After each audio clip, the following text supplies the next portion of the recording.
So, hello everyone, and welcome to Searching the Literature Systematically.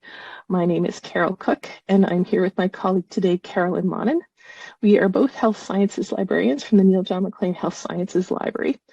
And while we are health sciences librarians, and a lot of the examples in here are health sciences related, we wanted to assure everybody who's checked in today that this is not just for health sciences people. All of the methods and processes that we're going to be talking about today really apply across subject areas.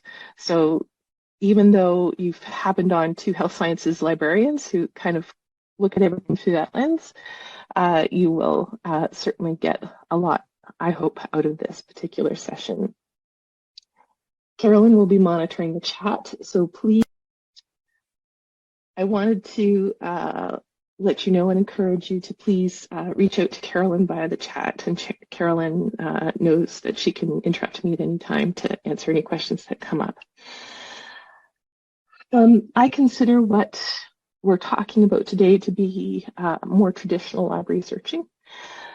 And this is where you put a bunch of terms into a database and get some results. And these might be books, they might be journal articles, but usually largely journal articles.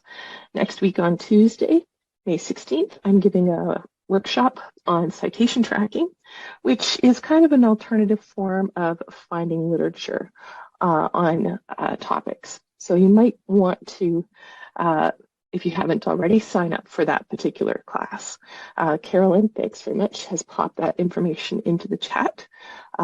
So feel free to sign up for that if you're interested. Much of the content in today's session is based on information found in our library guide, How to Search in the Health Sciences. And Carolyn will put that link into the chat for us. And the slides for this workshop are available, and Carolyn will include that link as well.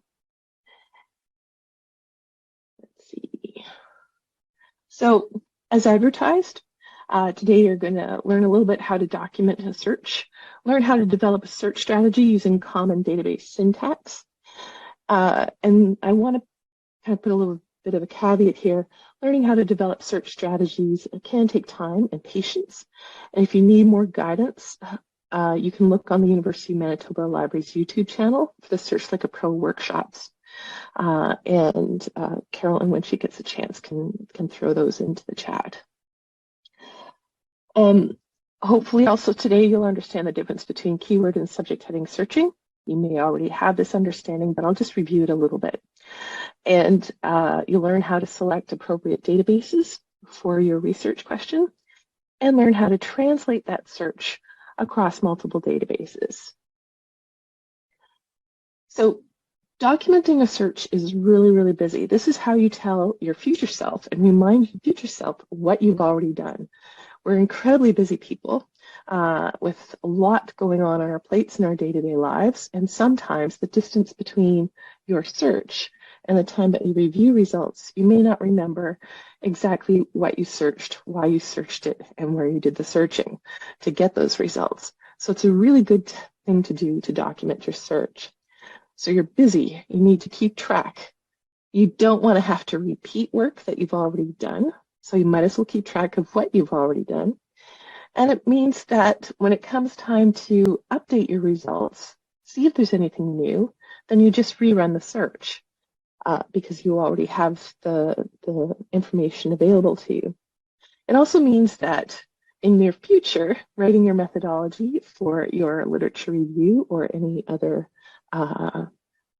output that you'd like to make is definitely easier. And I will tell you, and no matter how good your memory is, in time you will forget what you did. So you might as well, be kind to your future self. So create a folder system that works for you. Carolyn and I both like to have one main overarching folder for our research projects. And then in that folder, we have a whole bunch of different subfolders in there that refer to different aspects of our research project, from data to articles to our product. Start a research journal. Track all decisions. If you are working with a research team and you make a decision on a certain date and time to proceed in a certain way, track that decision, put a date and time on it so that everybody has an understanding that we decided to do this then for these reasons. Track any questions you have for an advisor or any teammates you're working with. That allows you to be accountable for getting those questions answered. And when you have meetings with your advisor or have meetings with your teammates, then you always have something to discuss because you're always capturing those questions as they come up. Now, from a search perspective, when you document your search, you create something known as a search log, and there's a whole bunch of different ways that you can do this. When you are developing a search log, Carolyn and I both like to begin constructing our searches in databases that we are exceedingly familiar with and very comfortable with, because that allows us to not worry so much about database syntax and whether or not the database is appropriate, but it allows us to develop the terms for our search without really thinking too much about the details. So it makes life just a little bit easier. In your search log, you very often will end up having something like a search map or a concept map. I tend to call it a concept map. Carolyn calls it a search map. So we kind of approach the same concept identically, but in slightly different ways. In that map, you have keywords, subject headings, filters, and these are the things that you use to help create your search strategy. If you've used evidence synthesis reviews like systematic reviews or scoping reviews to perhaps gather terms to create those search concepts, keywords, lists, and subject heading lists, don't forget that you should be citing these. Also in your search log, as you do searches, you track the data to search, the databases search, the number of results, and the search strategy that you used. Because sometimes your search strategies can change over time, and they should. Searching is an iterative process. And identify any foundational papers. This is really important, and it's a way of you testing to see whether or not your search strategy has found those foundational papers and is successful. So just as an example of what developing search terms and concepts might look like, this is a search strategy or the beginnings of a search strategy that one of our colleagues developed. And what they're doing here is they've gone into PubMed and found MESH terms or medical subject headings. And they've also looked at Embase and grabbed all of those headings. And they're starting to work their way through and see where the commonalities are. And they're looking also at Lexi drugs and different lists of drugs. So these are the terms that they are considering for their search strategy. Now, this is for a systematic review. This is a little bit beyond what you really need to do if you're just searching systematically. But it gives you an idea of one librarian's process, and I think it's interesting. So when it comes to documenting your search, if you'd like, there is a search log template, and Carolyn can pop that into the chat. She already has. Feel free to download this and use it. I use it for absolutely every one of the consultations I do with people like you. And as we talk, we develop a search strategy based on a research question and so forth. And that way, people have something that they can use when they leave my office or leave a virtual meeting with me. So today we're going to work with, excuse me, an example research question. What is the relationship between excessive cell phone use and mental health outcomes such as depression and anxiety among young adults? So a search map for this research question would look something like this. Okay, we've got our main concepts here, cell phones, mental health, and young adults. And then we've got keywords and variations on those keywords. Mental health, different aspects of mental health that we're interested in, and young adults. and we've done a little bit of development here. So note keywords such as excessive for cell phone use are not included in the search because they're hard to quantify and hard to search effectively. So we don't often use those as search terms. But really, here's where the work begins for search term development. It's best at this point to talk to your colleagues, your supervisor about alternative possible terms. Talk to a librarian if you'd like. Look in the known literature to get ideas about terms, especially published search strategies and knowledge synthesis projects, as previously mentioned.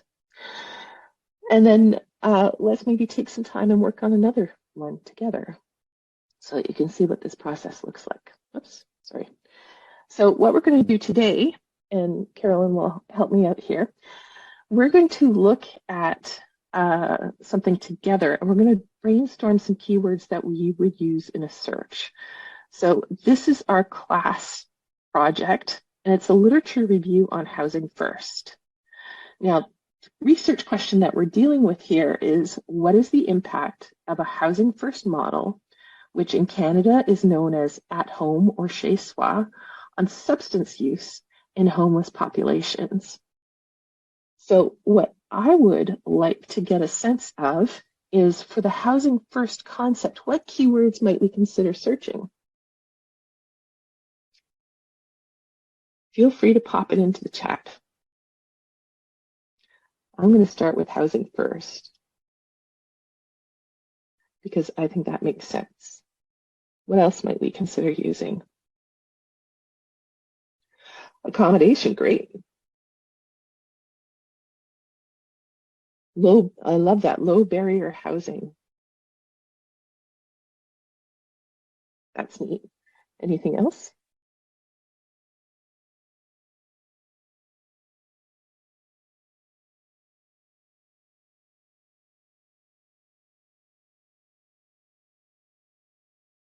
Mini housing. I haven't heard that one before. Social housing.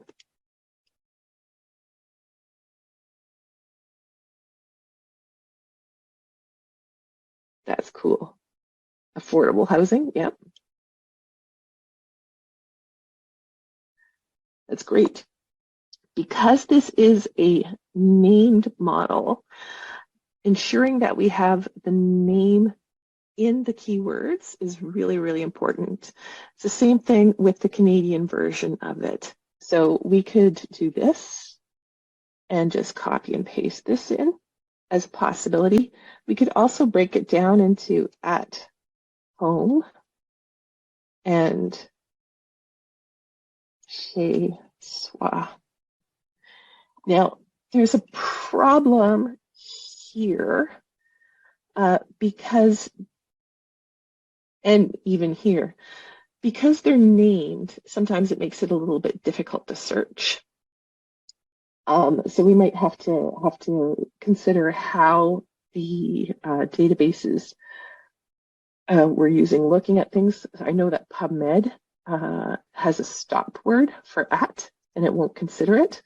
So it may actually be better for us to search home chez soi in PubMed. So there's things like that that you have to consider. Accommodation's great. Something else that we can consider here is there's a lot of things referring to or qualifying housing, and maybe all we really need is housing. Something to think about, perhaps. So let's look at substance use. Anyone have ideas for alternative terms for substance use?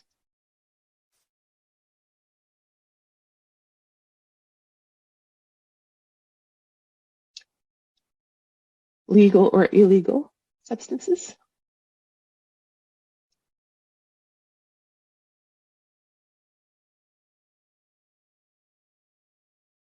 Addiction?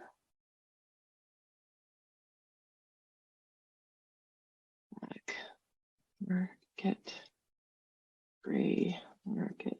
Interesting. Recreational.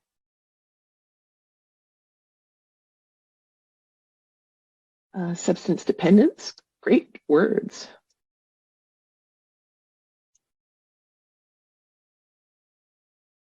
Street drugs, yep.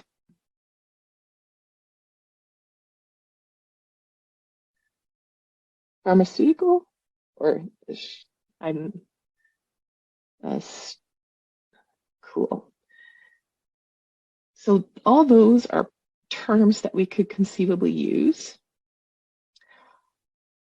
I think I'd probably qualify these with drugs.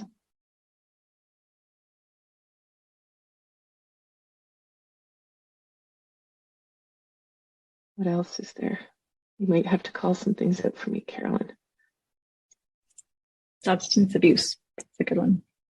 Andrea just put in. Thank you. You have everything else from the chat. Okay, great. Okay. Homeless. What other keywords might we use for that? Unhoused.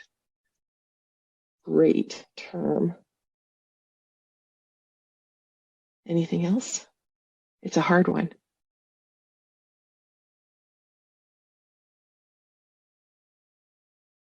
Oh, I'm challenging you. Temporarily housed. Poor, that's something. Oh, interesting. Rough sleepers, couch, surfing. Looking for shelters. Okay, how about shelterless? Roofless? Unsheltered? What about houseless? Ooh, I like that too. Those are great. And then we also have things like homelessness. Don't forget. Transient was just added too. Ooh, that's a great one.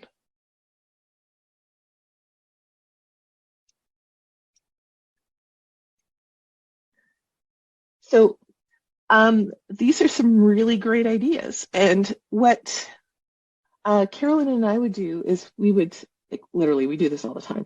It's like, okay, what do you have? Give me, just throw things out. Let's see what sticks.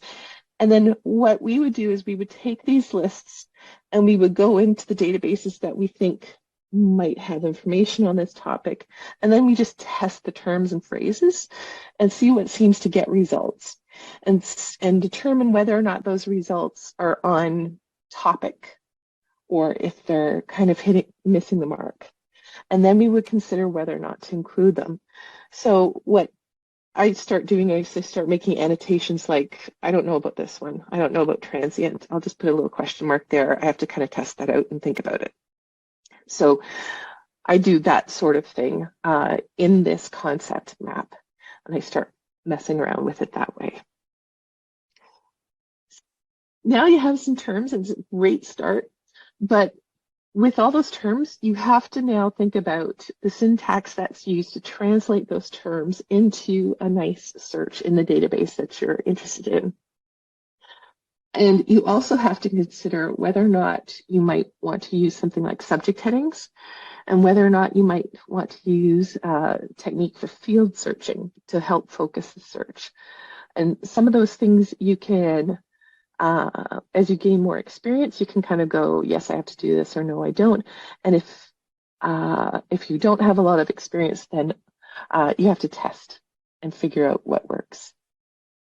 So I don't really consider this to be like a basic search workshop. Like I said, to learn a little more in depth about how to search, I can recommend the Search Like a Pro workshop series. Take it step by step. But to make sure that we're all on the same page, I'm just going to quickly review some common search syntax that's really used across most databases that the University of Manitoba subscribes to. So these should be pretty familiar to you regardless of the subject area that you're in.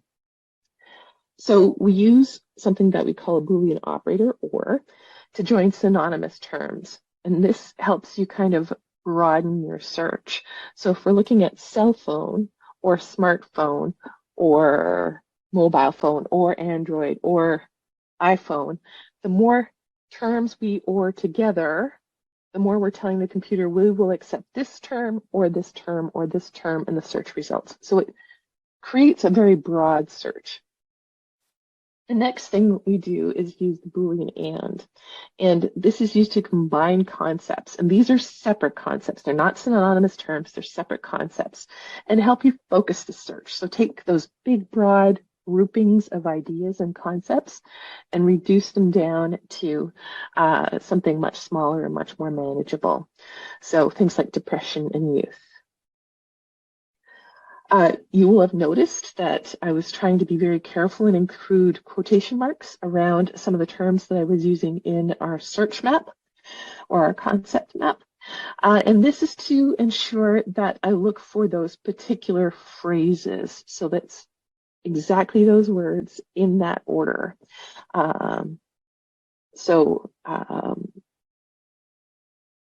This means that you're not just looking for the word cell and phone in two completely different places and accepting that. This forces the phrase to be searched. So this kind of helps focus your search. You will also may have seen, I might have slipped in, I don't think I did, but account for variant endings with something known as a truncation symbol. And one of the most commonly used ones is the asterisk, although sometimes you might see hashtag or that's less common, but most of the time it's an asterisk. So what it does is if you do teen asterisk, you get all possible endings of TEEN, whatever those endings might be, even some that we can't anticipate. So things like teen, teens, teenage, teenager, teenagers will all be captured with this particular search. And that's exactly what we need. You can use something known as a wildcard. And what this does is where the asterisks search for all possible endings to a particular route, the wildcard replaces a single character. Now, this can be inside a word, or it can be at the end of a word. So say if you want plural of youth, you want youth or youths instead of youthfulness, you could use a single wildcard to control and just allow a single character to show up.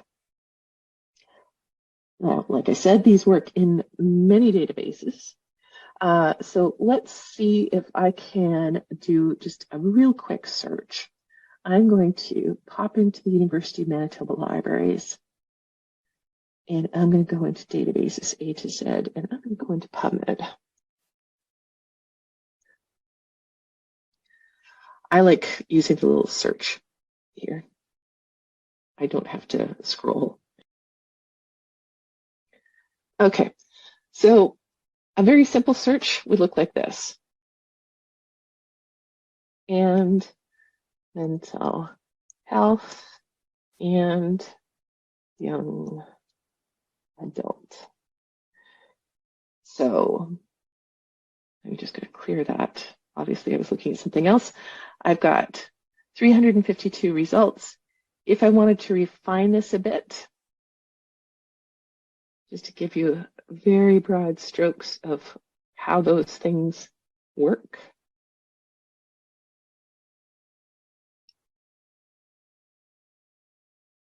I'm putting in phrases and putting in some wildcards for single characters.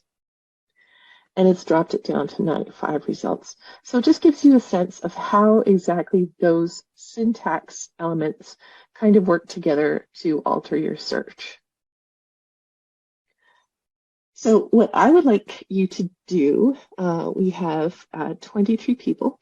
I would like you to, I'm going to put you into breakout rooms, and I want you to take the keywords that we brainstormed in the class log, and using PubMed, just do a quick, brief search for relevant articles. I'm very curious to see what kinds of content you get and how that works out for you.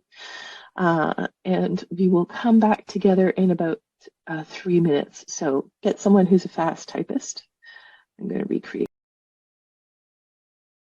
We added Canada to it and we got a gajillion more results. We didn't have the term, so we struggled a bit. Oh, sorry.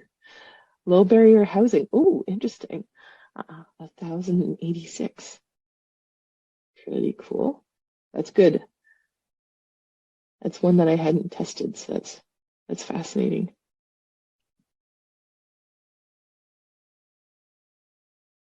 Unhoused and low barrier housing and substance use yielded one result. Ooh. Drug abuse in homeless and youth, 118 results. So those are some pretty interesting results. We might now want to consider are things like subject headings and apply those to our search. Many databases at the University of Manitoba subscribes to have standardized subject headings. And this is where commonly understood subjects are applied to specific articles or resources. And most indexing by our databases is done automatically. So there's an AI tool out there that does indexing for these databases and applies subject headings to the article records. So it interprets what it thinks the subject of the article is. These are basically very similar ideas to hashtags in social media. So hashtag literature searching or hashtag evidence-based. Just a quick show of thumbs up, if you can. If you have used subject headings in your searches before, so give me a thumbs up if you've used subject headings in your searches before. I'm just going to look at the participants list for any thumbs up.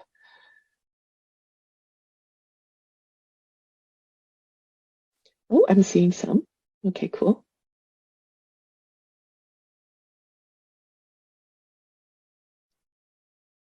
All right.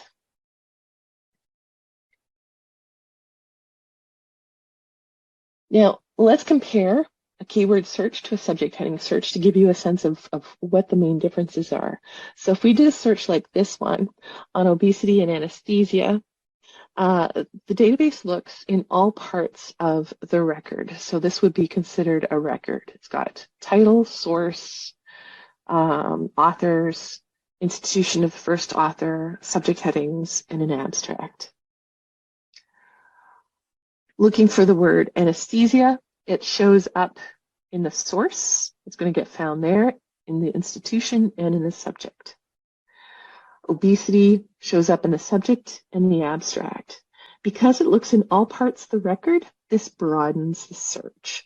But it also means that what if the word anesthesia is only in the Journal of Anesthesia and it's not a part of the actual subject? So it may not be relevant to your topic area. So you have to consider that.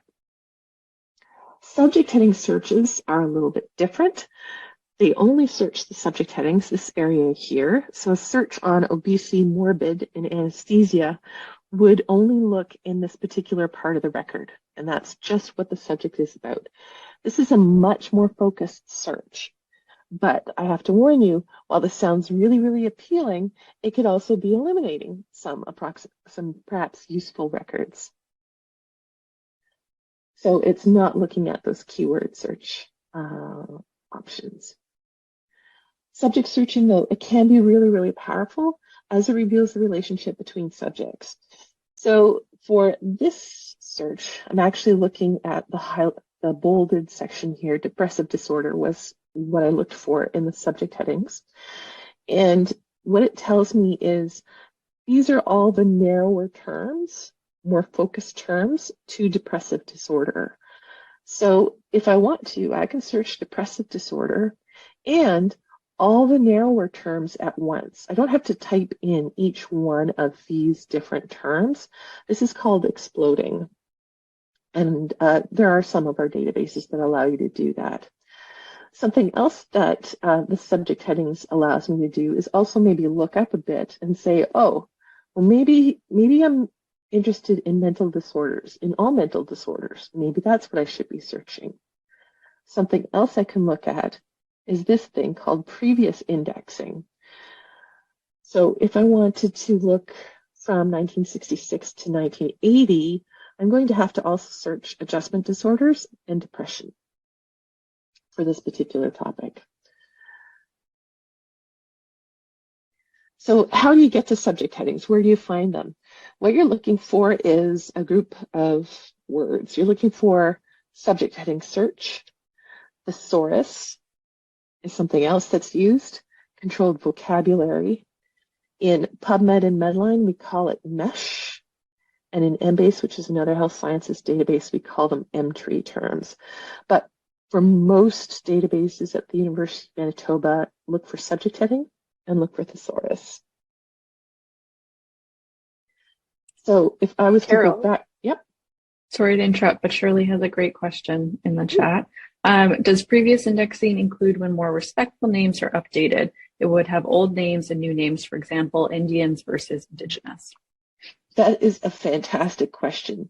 And really, it depends on the database. We know, because Carolyn and I are keeping an eye on this in PubMed, that PubMed does Indigenous peoples, indexing of Indigenous peoples, not terribly appropriately. And what often you will see is you will see the subject heading, and then under that, used for, and it will say, okay, Indigenous peoples used for all these different categories or all these different names. Each database deals with this differently. And especially when it comes to Indigenous peoples, especially in Canada, databases like PubMed are woefully inadequate, and the naming conventions are, they don't necessarily go to families like that. I mean, I can show you. It's a great example. Let's have a look at. So if I was in PubMed, I can click on PubMed and go back to the main screen here and look at Mesh database. And let's do Indigenous. So here we have Indigenous Canadians. If we take a look at that, this is what the used for indicates. So these are all the phrases. And it doesn't include Cree or Chippewa or Innu. Well, Innu is a subset here, according to this. The broader terms, Indians, North American, even here, we don't have family names or clans or peoples. There are some very specific large groups of people that are included here, Navajo and Pima. But it's for this particular database, we consider it to be woefully inadequate. So when you're searching, especially for Indigenous populations, keyword searching is probably going to be your best bet, but you have to be aware that you should be looking in subject headings just to see and make sure that you include things that you need for that particular database. So we're going to look at some of the subject headings and keywords in the articles retrieved with your keyword search. So that search that you did in PubMed in your breakout room, pull it up, have a look at it, and take a look at some of the articles that might fit with that housing first model search, and see what kinds of subject headings. So what you can do is, if I go back into I'll just back up. Surely you've always got great questions. Okay. No. Okay. If we do housing first.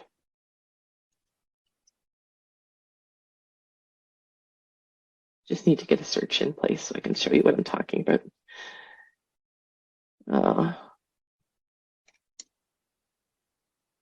There we go. So if I look at an article in PubMed, I can scroll down here and hit mesh terms and see what kind of subject headings. I can also search the mesh database directly to see if I can find subject headings. So have a look around. I'm going to open up our class search document again, and I want you to tell me what kind of subject headings seem appropriate to the search. I'm just going to click over here. I'm going to go and I'm going to pick, oh, that's interesting, ill-housed persons. I like that one. That's one that didn't get pulled up.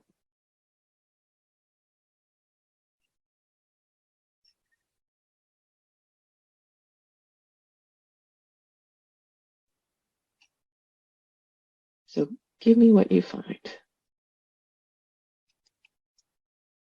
What kind of subject headings?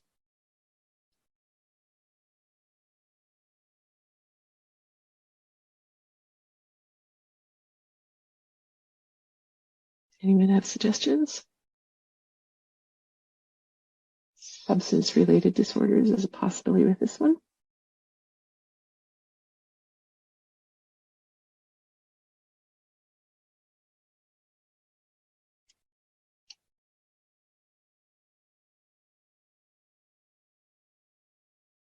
Public housing, that was one? Okay.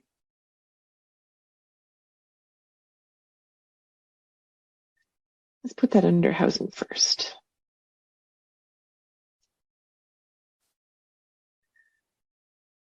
Anyone who's feeling a bit adventurous can go into their favorite database and have a look and see if they could find the subject headings in there. Just as a bit of a challenge.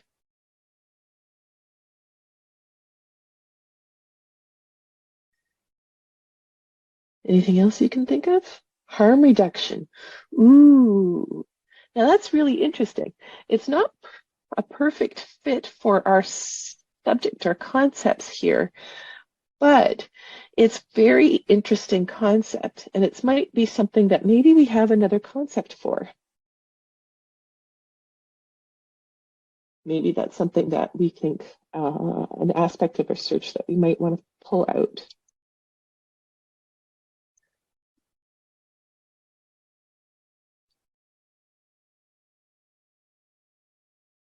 Only mesh terms. Mesh terms are mesh.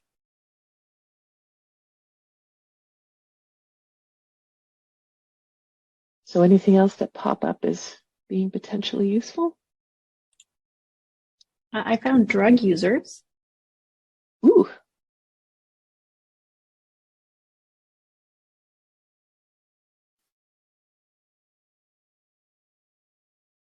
That's a great question, Cindy. Harm reduction for who? I would assume homeless. But housing first might be that. I don't know. It's very interesting. It's a good question. I also found homeless youth as a subject heading. Homeless youth? Mm-hmm.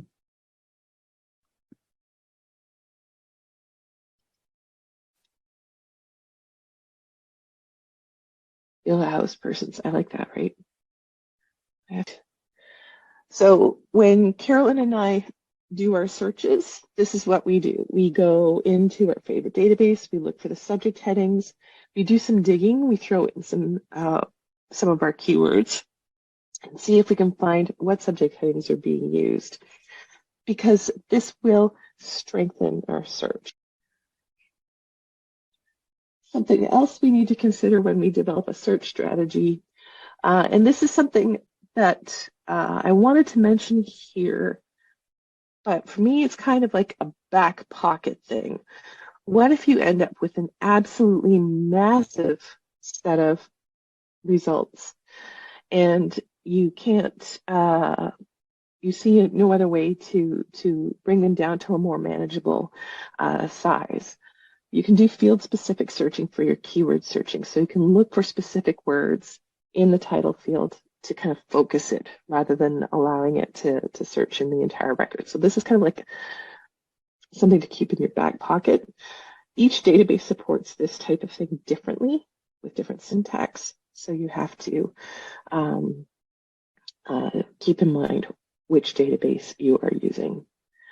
So this is what the cell phone search looks like with some standardized subject headings applied. And I've also, you can see I've added in some asterisks and so forth here. And at this point is when I would build my search strategy. So I build my search strategies, ORing all of my keywords together first, and then ORing, then searching for my subject headings, and then ORing them together into like a super concept or a superset. So this is mental health keywords, and then subject headings, all the mental health subject headings I could come up with, and then another super concept or superset, mental health, adolescent, young adult, all ORed together. So in my search strategy, everything is being ORed until the very last set. And this is where I include the and to kind of focus the search. So here I'm anding set 3, which is my cell phone concept, set 6, which is my mental health concept, and set 9, which is my young adult concept together. And this is the one that I want to review. I'm going to skip ahead because I've got my 15-minute warning here, and I've still got a fair bit that I'd like to get through. I did this search in PubMed, and from my first set of results, very basic search, cell phones, mental health, and young adults, where I had 358, I now have about 2,095. And you're going, Carol, no, just no, not going to do that. And this is where filters come into play. So these are things that allow you to focus in more finely on information that is of interest to you. So maybe by publication date, I only want the most recent 10 years. Maybe by language, I only want them in English or French. In the health sciences databases, we have publication types, which are really more research methodologies for the most part. We also have age and gender that we could include in our search as well. Basically, they show up, and I've gone through and I've actually looked at all our different database vendors, and most of them are on the left-hand side. So if you look on the left-hand side of your results screen, they'll give you what options are available to you and explore what your database offers. Filter by publication type is not available on all databases, but if you're looking for a specific type of research, you can probably find it as a subject heading and apply it to your search and end it with your search to help focus your search result. I then add in my filters to my search concept map to make sure I remember exactly what I applied and how I'm applying them. And then this is that set of 2000. And I've changed it because age is a subject or a filter in PubMed. I decided to test search. So this is with age as a concept, and this is with age as a filter. So which is better? I don't know. I'd have to look at the results and see. But this is fewer with age as a filter. Taking that 2000 and then focusing it by different types, publication types, means I end up with 160. Still an awful lot. If I used young and adolescent as a filter, I get 97 results. So that's getting closer to the realm of something that you could review. Now, the next question is, once you've got your search strategy, selecting which databases to search. When choosing your databases, you need to consider your particular content area for your question, your institutional access. If you're looking at a systematic review or a scoping review and they've listed a whole bunch of databases, we might not have access to them here at the University of Manitoba, so you have to consider that. Your personal preference, the databases that you're most familiar with, but it's also a really good time to talk to a librarian like Carolyn or I. There's over 660 databases that the University of Manitoba subscribes to, and surely there is something out there to help you answer your research question. So sometimes you might just need to talk to a librarian about that. You have to be aware that databases do vary in content area. overlap versus unique content. Sometimes they index a limited set of journals or content. They cover particular subjects or geographic areas. We know that PubMed is a predominantly North American database. They cover particular date ranges. Not everything goes back to 1880s. Some of it is just from the 2000s to the present. So you have to be aware of that. What we do know, though, is that if you're trying to search systematically, searching only one database equals database bias. So this really is the case where you need to search more than one database to make sure that you're covering your question and your research area as broadly as possible. I'm going to show you how this works because, again, don't have a lot of time. We have a listing of databases, A to Z, at the University of Manitoba Libraries. I showed you how to get there, but again, from the main University of Manitoba Libraries page, you can click on Databases A to Z. A shortcut way of finding the databases that are useful to you is to use this subject filter. So find your subject area. Let's say, just because that's where my head is at, health sciences. It gives me the number of databases that are useful for health sciences. But here, all of us have picked those ones that we think are the absolute best for the health sciences. Wow, there's a lot of them here, Carolyn. So you get a sense of what the librarians feel would be best for you. So if we were going into Indigenous health, these are the ones that we think are best for that. So if we were looking at, I don't know, labor studies, these are the ones that we think are best to support labor studies. So that can be a really useful, quick way for you to find the ones that are best for your topic. And finally, just a bit of a word about translating a search. We don't have a lot of time to go into this in detail. We do have a really great video from our Systematic Review Workshop series about translating searches that I'm going to ask Carolyn to pop into the chat. But to give you an idea, quick idea of what this is about, each database uses slightly different search syntax, different subject headings. They have different things that you can do for phrase searching. They treat truncation and wildcards differently. They have different fields you can search. They have different limits. So you have to consider when you're moving from one database into the next, what's changed and what's different. To give you a bit of an example, this is a search on cell phones. And here, what's different that you may not have seen before is this TI. It's looking for the phrase cell phone or cell phones in the title field. It's the same for all these other ORD. And then the subject heading, mental health. And then the adolescent concepts. And concepts are grouped together within round brackets. So we're using truncation, wildcards, phrase searching, and specific field searching or subject searching. This is a PubMed search. We've translated this into Embase. Not a lot has changed, but there's some weird things here. So TI here in PubMed translates into .ti . And mental health mesh translates into explode mental health / And this is a straight up keyword search for adolescent .np .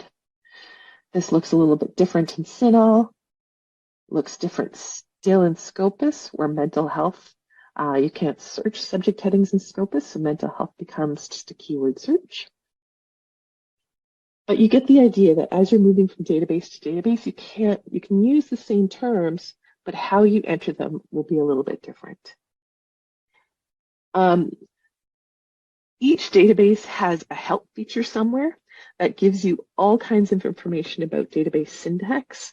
When you're struggling with translating your search, talk to your local librarian. We can help you figure that out.